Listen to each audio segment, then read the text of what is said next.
He was so close. Yin let her back rest against the wall of her room, whilst simultaneously pulling her knees to her chest. Wrapping her arms around her legs and baring her head, she tried to progress the series of events from earlier. Her face still heated. Is it crazy of me to think that I want this to be just like those Wattpad stories I've always read, where the main characters fall in love with you?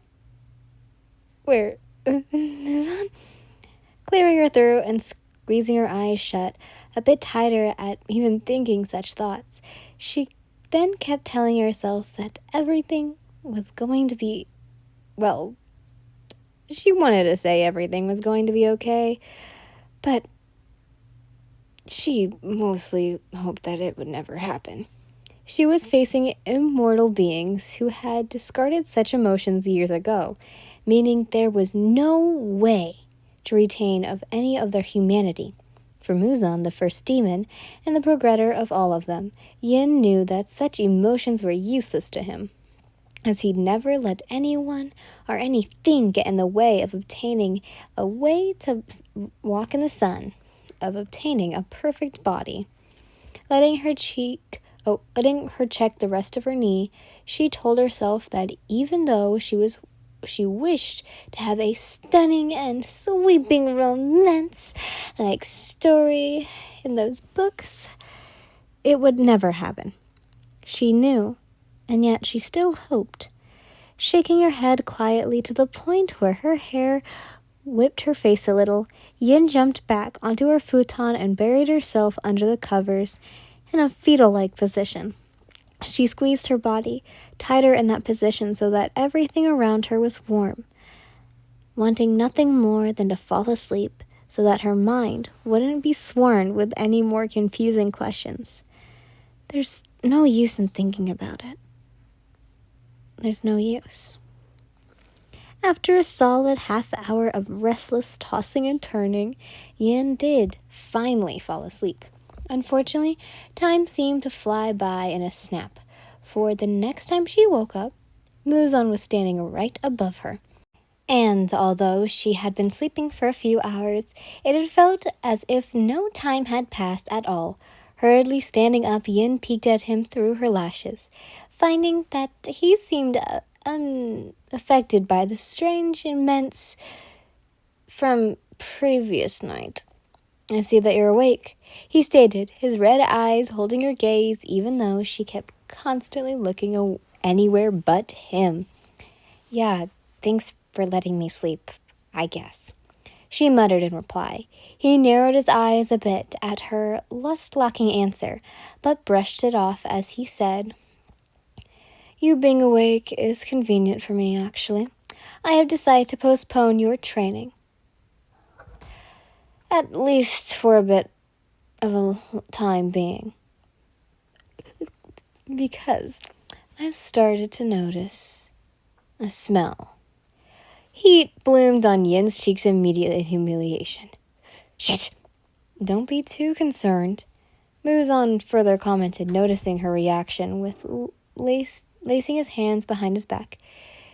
It is due to time, lack of care that has gone on for as long as it did, and I've found a solution for such a problem. Follow me, and do be careful not to wander from my sight, lest you foolishly end up someplace where you do not belong. Yin flinched at his tone. She recalled how irritated he seemed when she had accidentally stumbled in with the lower moons, and made sure to do as he asked. Following him through the winding hallway was easy enough, but it was her embarrassment that the situation she had been dealt with which washrooms, which held 2 rooms in total. The first was one where she could undress, and the other was where she could bathe. There being a large hole carved with stone filled with water inside that seemed to be already warm, Yin felt relieved. Wash through her.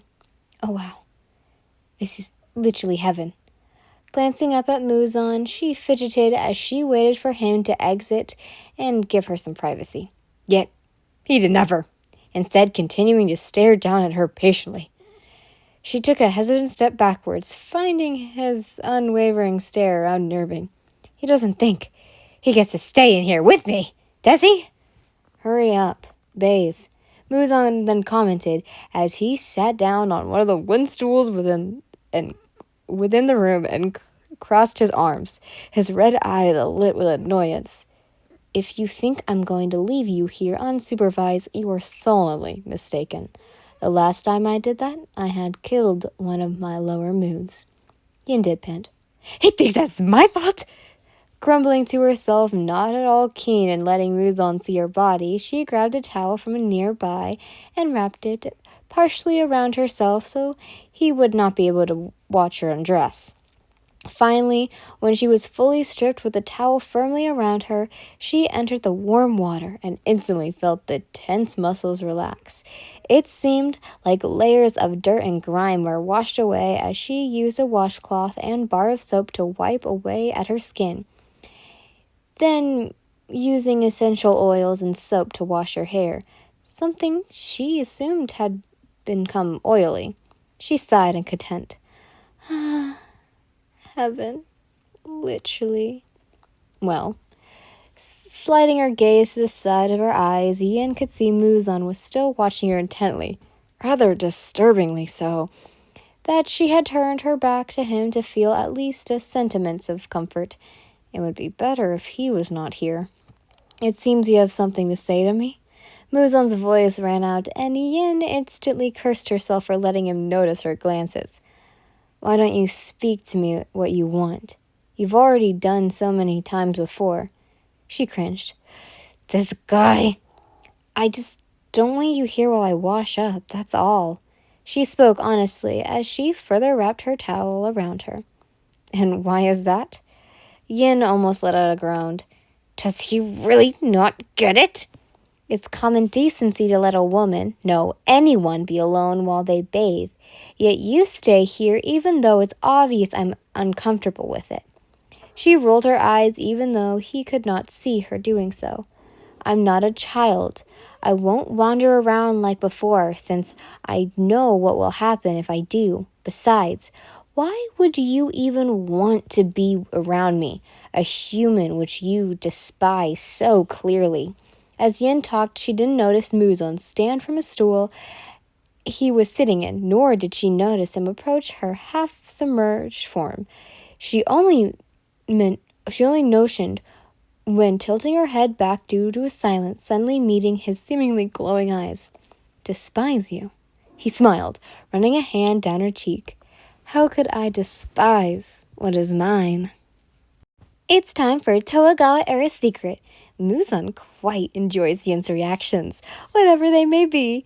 Muzan's own reaction to seeing Yin practically undressed was both shocking and irritating to him, especially since he had never experienced such a feeling before. Yin didn't completely mind Muzan being there while she bathed, but all the same, if she could, she would have kicked him out immediately.